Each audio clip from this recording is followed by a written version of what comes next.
This is Where We Live. I'm Lucy Nalpathanchel. Where We Live is a show with a sense of place. If you're a regular listener, you know we often explore Connecticut and its people, the issues that matter to us and our place in this country and in this world. Have you thought about why you live where you live? Is home the town where you were born? Or did you find yourself in a particular place because of a job or because of love?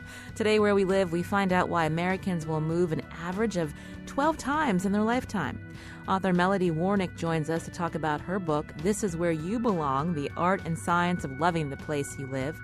What makes you want to stay in your town or city? Or are you itching to move? We want to hear from you, 860-275-7266. Comment on our website, wnpr.org/wherewelive. You can find us on Facebook and Twitter @wherewelive. Melody Warnick is a freelance journalist whose work has appeared in several publications, including The Atlantic's City Lab, Reader's Digest, and Better Homes and Gardens. Her new book is called This Is Where You Belong, The Art and Science of Loving the Place You Live. She joins us today from the studios of WVTF Public Radio in Roanoke, Virginia. Melody, welcome to Where We Live. Thanks so much for having me. So first off, I wanted to ask you, how many times have you moved in your lifetime? So I've been telling people lately that I've moved 6 times in the past 12 years or so among 5 different states. But when I actually started counting it up, if I count, college dorms and things like that, it's actually 16 times. So I am slightly above the national average of, a little over 11 moves per person. And so when did you decide to write this book? What prompted you to think about, the idea that we move a lot in our lifetime? It was my last move. I was living in Austin with my family, and we'd only been there a couple of years. And we moved there thinking, like a lot of people think about Austin, that this was going to be the place we stayed forever. Austin has a great reputation. People think of it as, a really cool city. And when my husband got a job there, we thought, yes, this is where we're going to stay. And then after a couple of years, he didn't love it so much, and he was sick of the heat and the traffic. And he got a new job in Blacksburg, Virginia, and we moved again.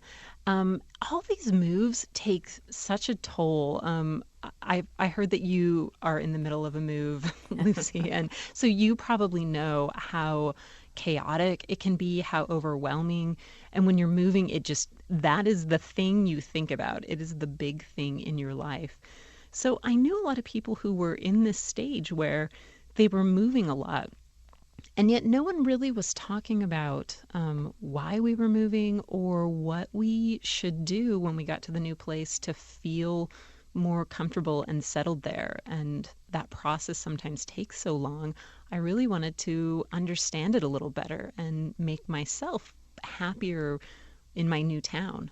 That's interesting. When you were talking about your move from Austin to Blacksburg, you mentioned your husband. So it was his job that prompted you to try Austin and then later to Blacksburg. And so that's often what takes us to a place is our connection, whether it be to a partner, a spouse. Maybe we want to move back home closer to our relatives. But I think the family connection really matters here. Yeah, absolutely. Family connection is one of the main reasons recorded by the census for why people choose to move. Some of the other ones are jobs or housing. You move because you want to live in a city with a lower cost of living, or you want to upgrade your home, so you move to the next town over or something like that. So those are the practical reasons people move. But I think at heart, there are a lot of more soulful reasons. If people asked why my husband and I moved from Austin, Texas to Blacksburg, Virginia, we would tell people, oh, it was a job. There's an actual reason we're moving. But if we dug into it, why did we move to Blacksburg? Because we wanted a different quality of life. We wanted to be in a slightly smaller town. We wanted to be in a place that had 4 seasons. I've heard of people who move across the country because they want to live near the ocean, or because they want to be in the mountains, or, like you said, they want to be near family. So the practical reason is kind of the overlay for sometimes deeper reasons. I think at heart, a lot of us move because we want to find a better place. I know that in all these years of moving, I always had this sense that the next town would be the perfect town. I would somehow find the place where I belonged, everything clicked for me, and not only would my life be better, but I would be a magically better person. Everything about my situation would change. And it took many years before I realized that although towns and cities where you live changes your life, it's still you in that place. And if you want to be happy there, you have to choose it. There isn't a perfect place. I'm speaking with Melody Warnick. Her book, This Is Where You Belong, The Art and Science of Loving the Place You Live. If you want to share your story of why you ended up in Connecticut or why you may be moving, 860-275-7266. Again, 860-275-7266. Melody, I wanted to ask you about the changes in generations. So my parents or our grandparents, it seems that to one time that it made more sense and it was common that you stayed in your hometown and you lived there and you had loyalty to one job. That seems like a thing of the past today. There's still a surprising number of people who stay in their hometown. As I researched the book, I was kind of shocked to discover that about 37% of Americans still live in their hometown. But I think the thing that has changed is there's kind of a stigma to that. That's right. People feel like if you want to progress in the world, if you want to be upwardly mobile, you need to move around a lot. And a lot of times when we think of getting a new job, we think of moving to a new place. That's how you progress in your career. So people who choose to stay in their hometown because it's what they love are kind of seen with suspicion. There's something wrong with you. You have opted out of the American dream because you have chosen this place over perhaps some financial benefits that you might have gotten for moving to a bigger city or, moving more often. So I think as Americans, we're really restless. About 12% of Americans move each year, and that's about 38 million people. So it's kind of an amazingly large number. And there are so many reasons for it, but I think a lot of us have lost that ability to simply stay put and be happy where we are. We want to move on to the next job, the next town. We're kind of constantly thinking of the next big thing in our lives, and it makes it difficult to simply stay and be content. I was speaking with a staff member here who would be considered a Gen Xer, and she said that, that generation is considered the nomad generation. Yeah, absolutely. I'm a Gen Xer too. And, I look around at my friends and this is kind of how we've handled our lives. I have one friend who, my husband and I met in grad school. We were living in Iowa at the time. And since we've known them, they've moved, I think, 4 or 5 additional times. And they kind of keep hopscotching around from state to state. And it's usually, for a job, we're trying something new. But in a way, I think they're just looking for their happy place and they haven't quite found it. Sometimes when we have other problems in our lives, we're not happy with our jobs or our career, or we have debt, or, we're struggling with money. We think that the solution will be moving somewhere else. And in some ways, different towns can make an impact on those things. There's a lot of research that says certain places have higher levels of well-being, or people in this town live longer than people in the other town, or this place has a lower cost of living. So it pays to be wise about where you choose to live and how that will affect your quality of life.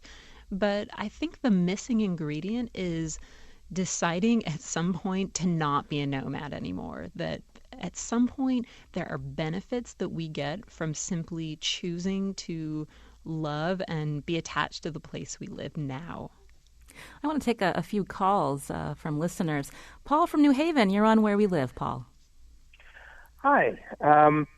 I moved to New Haven totally by accident. I graduated from Wesleyan University, my first choice as a college, and I had no idea what I was going to do afterwards. So I said, where's the nearest city that has good train service to Boston and New York? And I ended up in a place that oddly enough, replicated my childhood because I grew up in Manhattan with my mother time and on eastern end of Long Island half time with my father, so half urban and half rural. And I find New Haven is a cosmopolitan city, which is great, and I can go kayaking and bicycling in surrounding towns, and I've lived in surrounding towns too. I am back in New Haven. One of the people migrating from the suburbs back to the city. So that's the essence of my story. I love it here. Well, I'm glad to hear that you love Connecticut, Paul. And Melody, it was interesting to hear Paul talk about the fact that, he's in a place where it's easy for him to be mobile as well. Like, where's the nearest train station? Where can I go? Right. I love Paul's story because I love hearing, how people ended up where they are and what made them choose that. And he said, he kind of stumbled into it by accident and then realized, it fulfilled all these needs in his life, the ability to get out in nature, go kayaking and hiking. And also, like you mentioned, the ability to have easy transportation. That's a huge thing because commuting is one of the things that lowers our quality of life dramatically. It's so stressful. So if you can live in a place where you're near your job, where you either have a really short car commute or you can bike or walk, it makes you so much happier. I've talked to a few people in writing the book, This Is Where You Belong, who were incredibly analytical about choosing where they lived. I met one person who moved to Roanoke, Virginia, where I am right now. And before he did, he was living in upstate New York and he knew he wanted to change. And so he made this spreadsheet of all the qualities that mattered to him. And they might not have been the qualities that mattered to other people. But for him, it was things like access to local cinema and a low prevalence of Lyme disease and things like that. And he, made this spreadsheet, considered about 25 or 30 different cities and tried places out and eventually settled in Roanoke. But for some people, it really is just kind of a feeling you get. It may involve a little bit of investigation. Hey, this is near the commuter railroad and that sounds like a good place, or I can afford the apartment here. But once you're there, you may find that it works really well for you. Something about it just fits your life. I want to take another call. Jessica from West Hartford. Jessica, you're on Where We Live. Hi, I'm calling as I'm sitting in my driveway waiting for the moving truck to arrive because the movers are coming today, and we're moving back to West Hartford. I grew up here, and we've been living actually in Paris, France for the past few years. My husband's job brought us abroad. We've lived in a few states other than that, and when it came time to leave Europe and we were trying to decide where to go, we thought a lot about it, and we'd lived in downstate Connecticut, we've lived in other states, and we decided for me, West Hartford is really a place that's home. It's near family. It has, the quality of life that we want in terms of housing costs and quality of the schools and the religious institutions, and so it was a really tough choice for us to decide where to live, and we're excited because we're moving in today, and I'm really excited to be happy about the place that we chose and have a good, it is overwhelming moving, as I can tell you right now, but we're happy that it has a good feeling to it, so I think that was important for us. Well, welcome back to Connecticut, Jessica. We don't often hear that story, and you just prompted me to remind our listeners, and soon we'll be talking about out-migration and why people are leaving Connecticut. But again, good to hear from Jessica that she's heading back to Connecticut, and the moving truck is there. Good luck with that move back into West Hartford, Jessica. Thanks so much. Yeah, congratulations, Jessica. Those moves are, even when this is a well-considered move and you are happy to be there, simply moving can feel like you are just in over your head. But Jessica said something really interesting, that she chose to move where she had grown up because she had family nearby and it felt like home. And that is actually one of the main things that make us happy where we live. There's a study that says that the people who are the least likely to move are ones who live within an hour's drive of 6 members of their family. So, if you settle relatively near, parents or siblings, you have a better chance of being happy and wanting to stay. I'm speaking with Melody Warnick. She's the author of This Is Where You Belong, The Art and Science of Loving the Place You Live.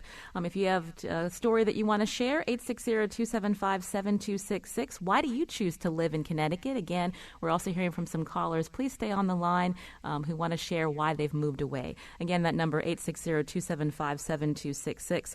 When we return from the break, we're going to hear a little bit more from Melody about the scientific literature she uncovered, the actual term for people finding the place that they call home. This is where we live.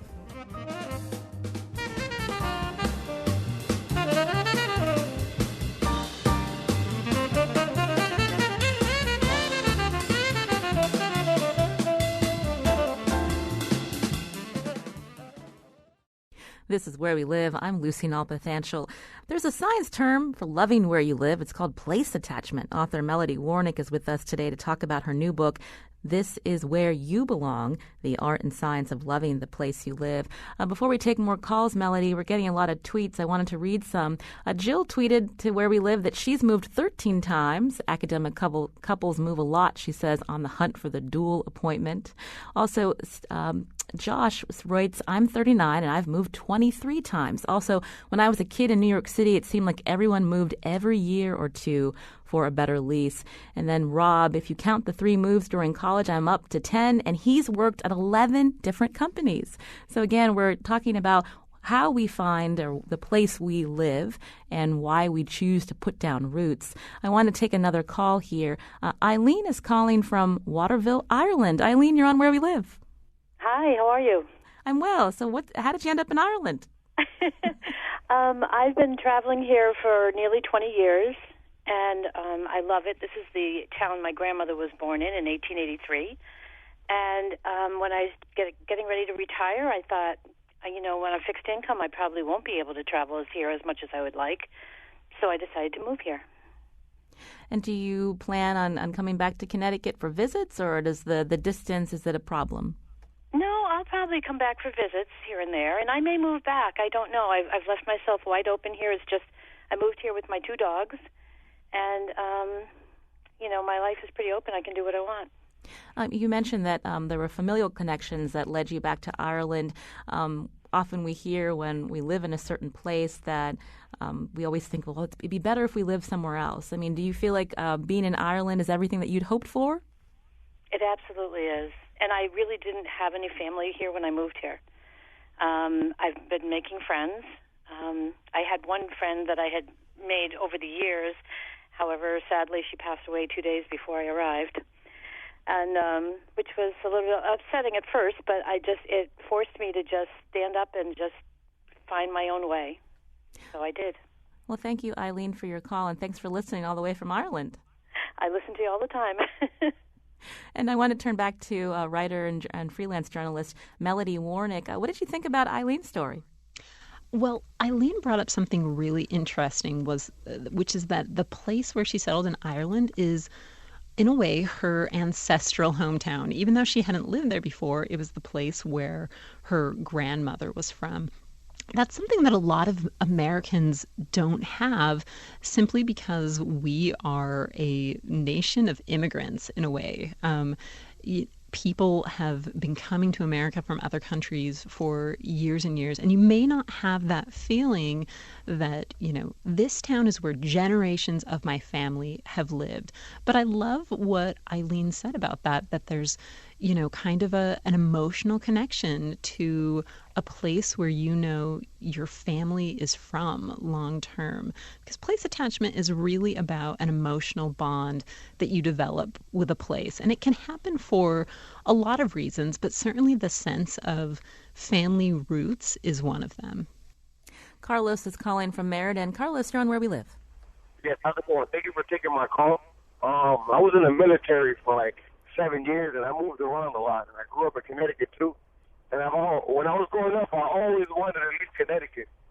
But after I left the military, for some reason, I just ended up moving to Meriden, and ever since then, I've stood because of my family, of course. So it was family that brought you back. Yeah, she has my family and my girlfriend, my fiance. And so, Carlos, you were in the military for 7 years. Can you count how many times you were moved around? No, I can't. To be honest with you, I can't. I moved around a lot. A lot. But more than a dozen times, I know that. But at the end of the day, there's no place like home. There's no place like home. Thank you so much, Carlos, for your call. So, Melody, can we talk a little bit about the military and its function in terms of moving people many different places and how that's part of the culture? Yeah, being in the military or being a military spouse has its own unique challenges because you don't get a choice in where you move or when. And so people who have these moves are kind of forcibly uprooted from places where they, may have made friends and feel comfortable. This is their home for them. But it speaks to the need to learn about place attachment. One of the things I wanted to do with the book was explain to people how you put down roots, especially if you're in a place that you don't necessarily love and don't necessarily feel comfortable. And there are things that you can do to sort of hasten that process of feeling attached. I have a friend whose husband is in the military. They've moved around a lot. But she gave me, some advice that she had gotten from her grandmother, whose husband was also in the military. And it was unpack where you are, always unpack your suitcase. And that was kind of literal advice, like put your things in drawers and put your pictures on the wall. But it's also nice, metaphorical, emotional advice, too, that when you move to these places and you're in the military, you really don't have any sense of how long you're going to be there. It could be 6 months. It could be 6 years. But to make yourself feel happy there, you need to learn to make friends, invest in the community, understand where you are, and enjoy the things that are there, even if you're only going to be there for a little while.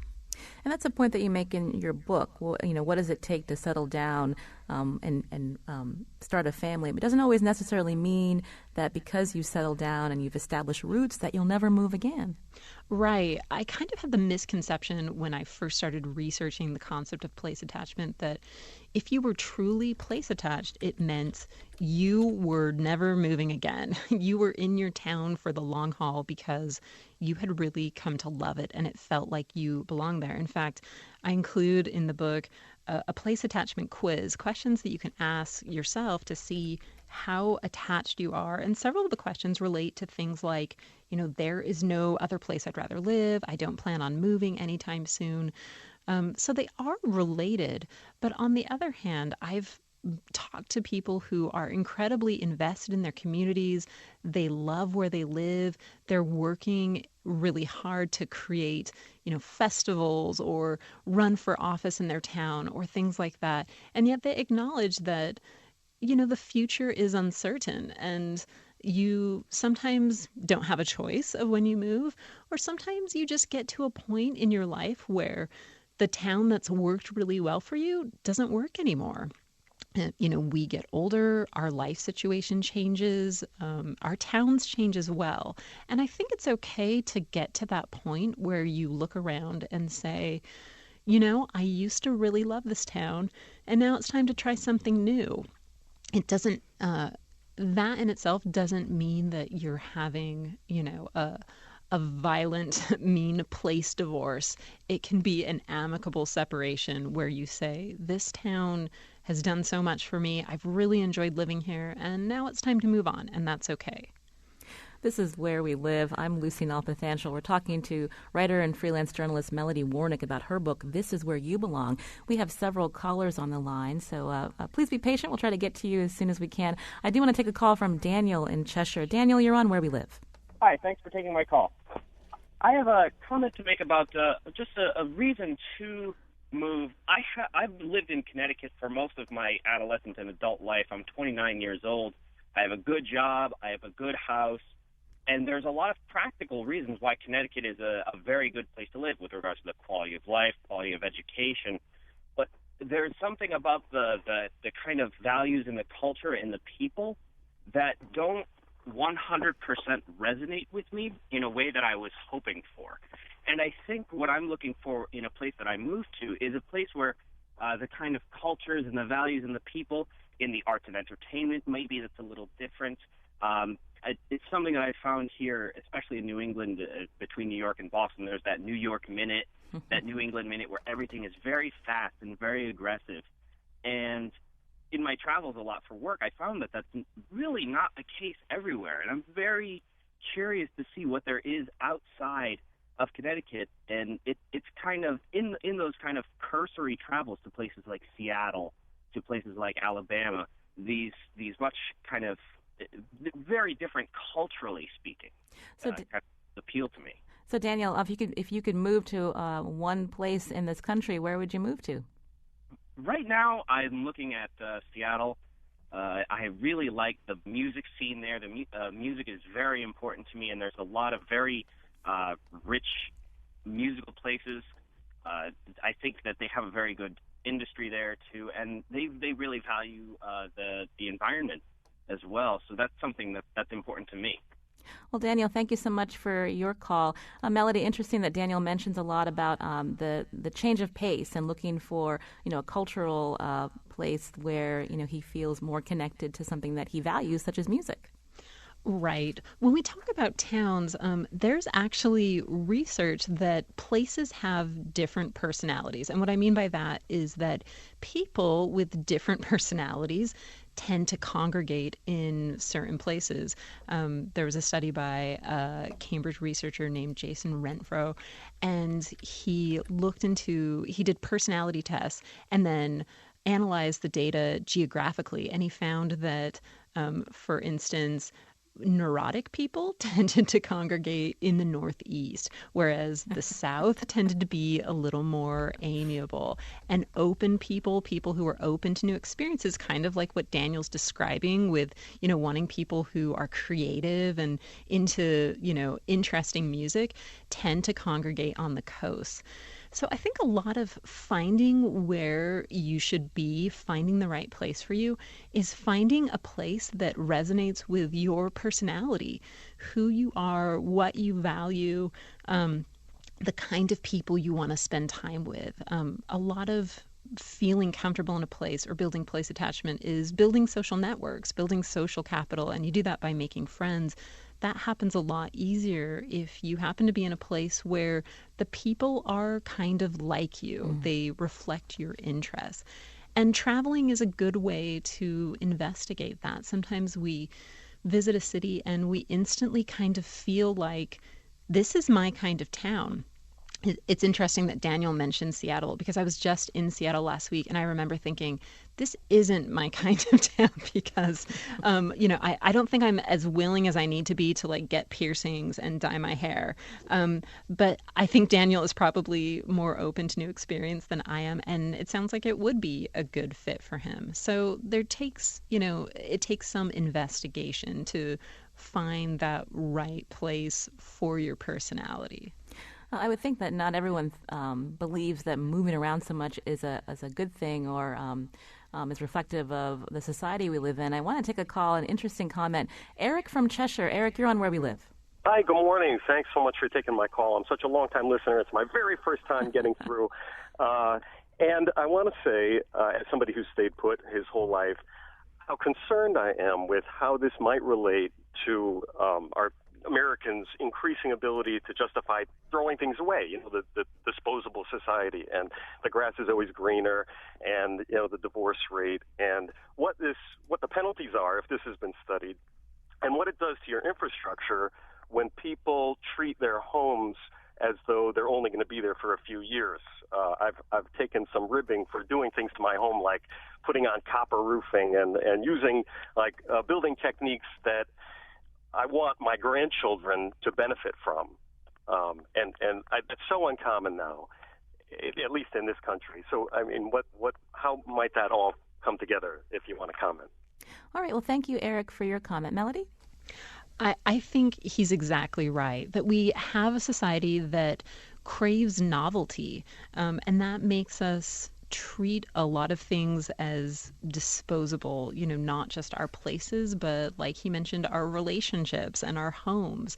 We build for something temporary, and it certainly affects the way communities build, the way they create themselves. It's pretty unusual to find someone like Eric who is building his house for the long term. Most of us kind of assume that we're only going to be in a place for a little while, but there definitely are downsides. There are downsides structurally, but there are also downsides to us as individuals. There was a study that I think is really interesting out of Japan that found that women who stayed put and were happy in their community, they knew their neighbors, they trusted them, lived 6% longer than those who didn't.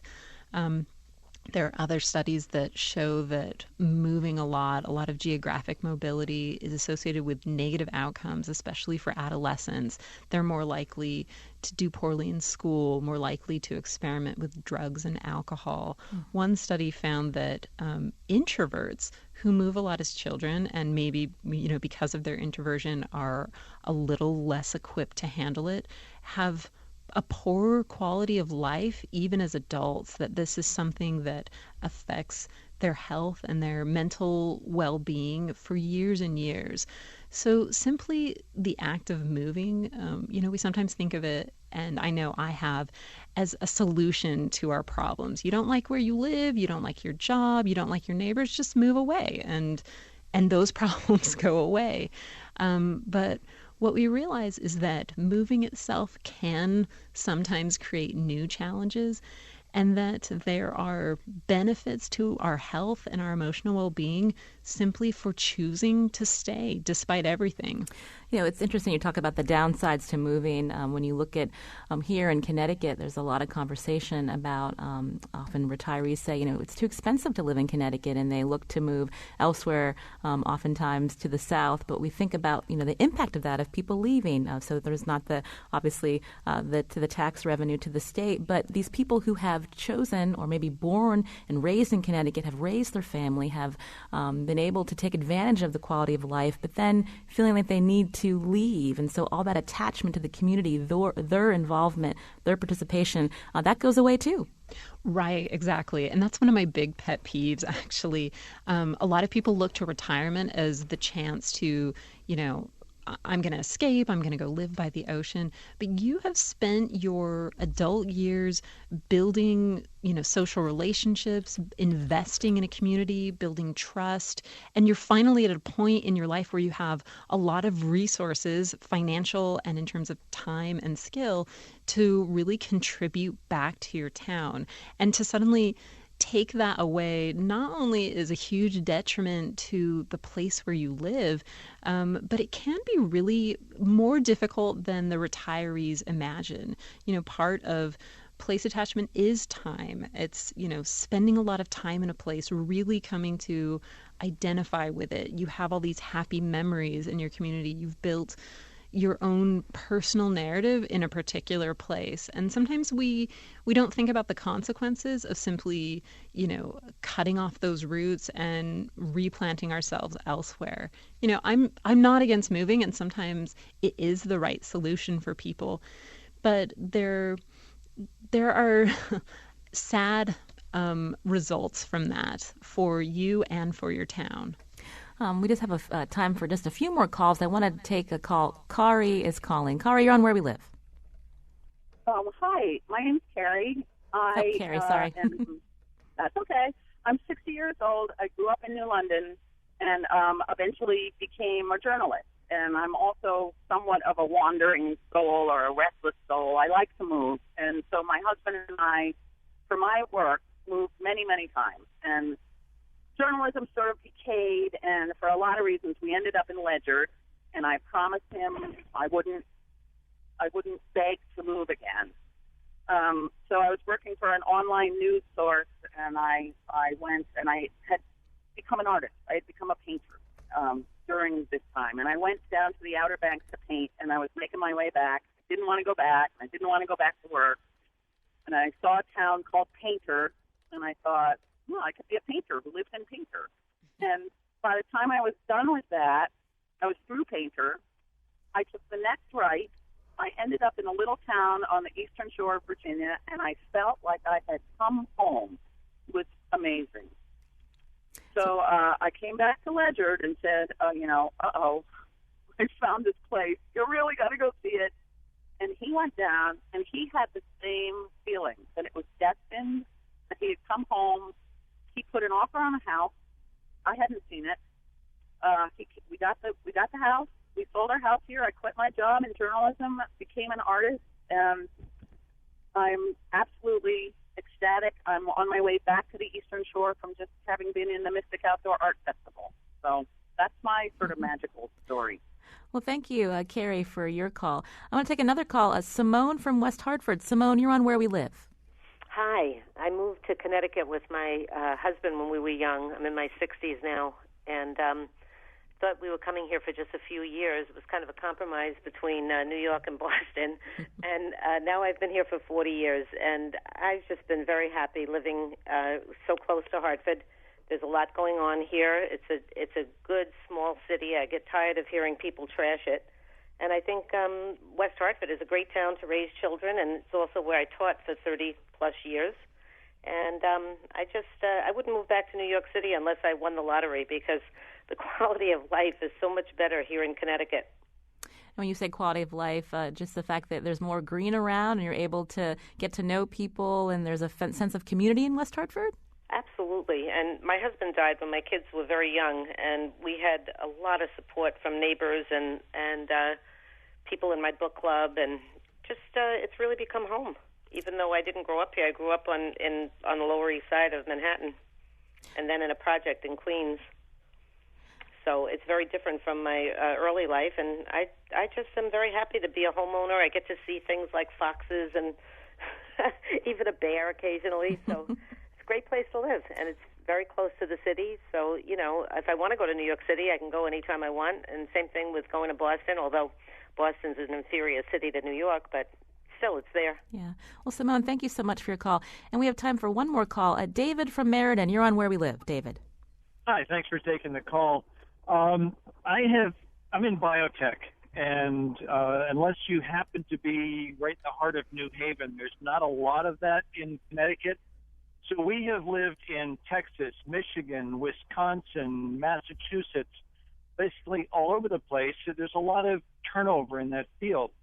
And more recently, doing the weekend warrior thing, and I know a lot of people are doing this, where they'll work in Boston during the week and then come back to Connecticut, and even working in Connecticut and living in Rhode Island. So with the small states, we see a lot of this commuter mentality where people will live 2 hours, 3 hours away from where they're actually working. Yeah, it is interesting, and we're going to be hearing from an author in just a couple of minutes about Connecticut's place in New England, but I appreciate your comment, David. And before we go to break, Melody Warnick, again, author of This Is Where You Belong, what are some of your takeaways? Obviously, you traveled to a lot of different places when you were researching this book to find out why people choose the homes where they are and why they decide to keep to lay down roots.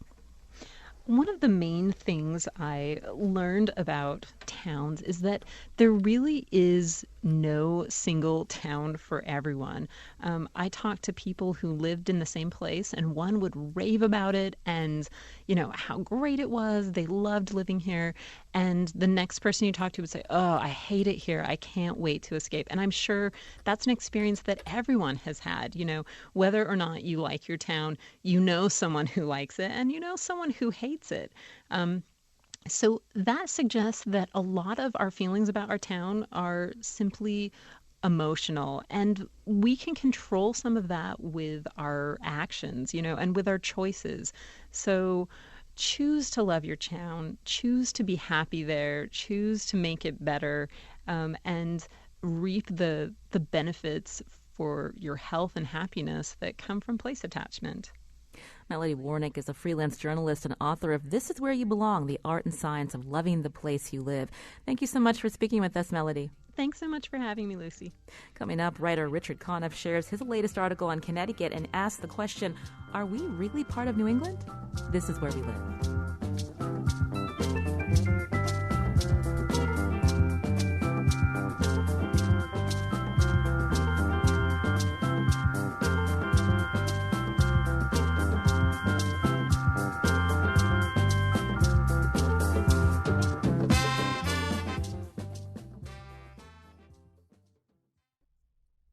This is Where We Live. I'm Lucy Nalpathanchel.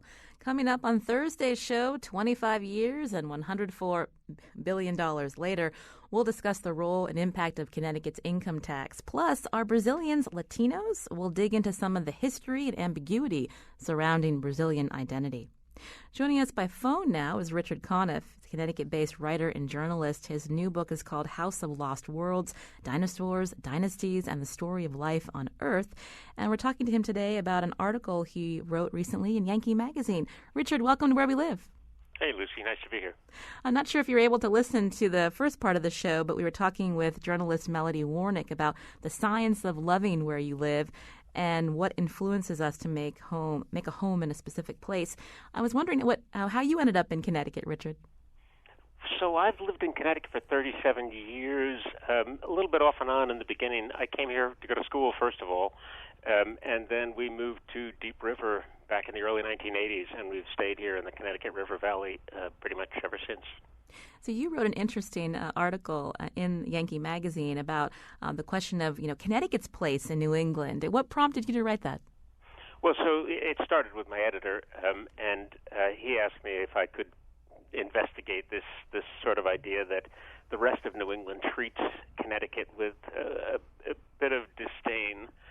They have this group called the Heart of New England, which consists of Vermont, New Hampshire, and Maine, and we're left out clearly. And it's not just that northern New England sort of leaves us out.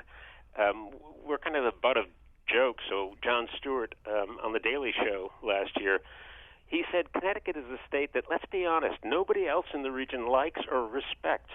And the really humiliating thing was that he was talking about the Mid-Atlantic region. Well, it's interesting. So you said you've lived here for more than 30 years. I've been here for 10 years. We can understand why some people choose to live in Connecticut, but it's interesting when you think about Connecticut as part of New England. I'm sure you probably remember a few years ago there was that embarrassment where Connecticut wasn't even included on this map of New England. Do you remember that with tourism? But I was in a beer store in Portland, Maine recently, and they had our Connecticut beers classified in the Mid-Atlantic section. Oh, man. So it goes on in all kinds of little ways. But in fact, I called up the geologist Robert M. Thorson at the University of Connecticut, and we are in all geologic and geographic ways part of New England. That is, that same mountain ridge that runs up to Acadia in Maine, or to Mount Katahdin, rather, starts in Westchester County and in Fairfield County, and it just runs right up through Massachusetts and ties us all together. And we have the same kind of forests and rocky fields and the same kind of rocky coasts that you will find on the coast of Maine. So really there's no distinction, no legitimate distinction. It's a cultural thing, and I think it's obviously because of our proximity to New York, or maybe more than that, it's because we are sort of, as someone said earlier, a compromise between New York and Boston. We're sort of drawn. There's this thing that Benjamin Franklin said about New Jersey. He called it a barrel with a bunghole at both ends, and meaning that all of its culture was drawn out one way or the other, and we're kind of like that too. You write that we're considered kind of the flyover state. Yeah. The pass-through. Yes, that's right. People define us the same way, they define New Jersey by the Jersey Turnpike. They define us by Route 95 and by 91, and we're just something to get through on the way to Cape Cod or on the way to, the real New England in Maine or elsewhere. And that's kind of unfortunate because if you live here, and in particular, well, in the article I come around to saying that what really unites us and makes us distinct is our waterways, our rivers, There are a lot of them, particularly the Connecticut River, and our coastline. So it's 100 miles of coast from New York border to Rhode Island. But then, if you look at the nooks and crannies, it's like 600 miles, and they're all worth exploring. And so, the water is really important. Do you think we make too much of it for us who live in New England or in Connecticut? Do we make too much of it of people's impressions of us, whether it's if people in Maine and New Hampshire, what they think of us as part of New England, or our neighbors to the south? And why should we care? Well, yeah, we do have a bit of an insecurity problem. But the other thing about Connecticut that's really puzzling to me, and this goes back, so traveling as a writer, I would go to Ireland and I would see this country that was not a whole lot larger than Connecticut, with a population not a whole lot larger, and it had this really distinctive literature with Joyce and Yeats and right up to the present day, Seamus Heaney and so on. And then I come back to Connecticut, and there's nobody who writes about Connecticut. I mean, even the writers here who are famous don't have, they don't. Mark Twain wrote about the Mississippi River. Harriet Beecher Stowe wrote Uncle Tom's Cabin about the South. Arthur Miller also, Salem, Massachusetts, and Brooklyn, not Connecticut. So we don't have any kind of sense of our own identity that way. And do you think that plays into the fact that there's so much talk about people wanting to leave Connecticut? I do. The one thing, Bill Hosley is an art museum curator and a Connecticut fanatic, and he's pointed out to me that the one thing we really do have an identity about is our towns, our 169 towns. And each of those towns has its own very distinct sense of itself, and multiple museums. The number of museums in the state is extraordinary. And that's something that maybe can give us some thread of a larger identity as a state. So that, the town that I lived in before, Deep River, I was traveling around writing about wildlife, and doing what I thought were big stories. But then I came home and I discovered the ivory trade on my doorstep, and discovered that Deep River had been the center of the ivory trade in the Western Hemisphere in the 19th century, and that felt like a pretty big story. And I think any town that you look at in any part of the state, you will find something like that has repercussions well beyond the borders of that town. There's certainly a lot of history here, and we've been focusing on that in the last couple of weeks. But do you think, you've been lived here for more than 30 years, do you think that we'll get past this image perception of Connecticut, where we'll be considered part of New England, and it won't be such a chip on our shoulder? Yeah, I don't think we should care so much about whether Northern New England considers us part of the region. We are part of the region. We should forget that. Okay. But I think we should. We need some bigger sense of Connecticut as a single entity, a place that we're part of, and that doesn't exist. And I suggested during the pre-interview for this show that what it would take is a Bruce Springsteen for Connecticut, and instead what we have is Gene Pitney, the Rockville Rocket. So I'm not sure how we get there, but something that makes people proud to say that they're from Connecticut is what we're lacking. I hear Colin McEnroe is a pretty good singer. Maybe he could take us there. Colin McEnroe is a terrific writer as well as a great radio host, and he could do it. Well, I want to thank Richard Conniff again, Connecticut-based writer and journalist. His new book is called House of Lost Worlds, Dinosaurs, Dynasties, and the Story of Life on Earth.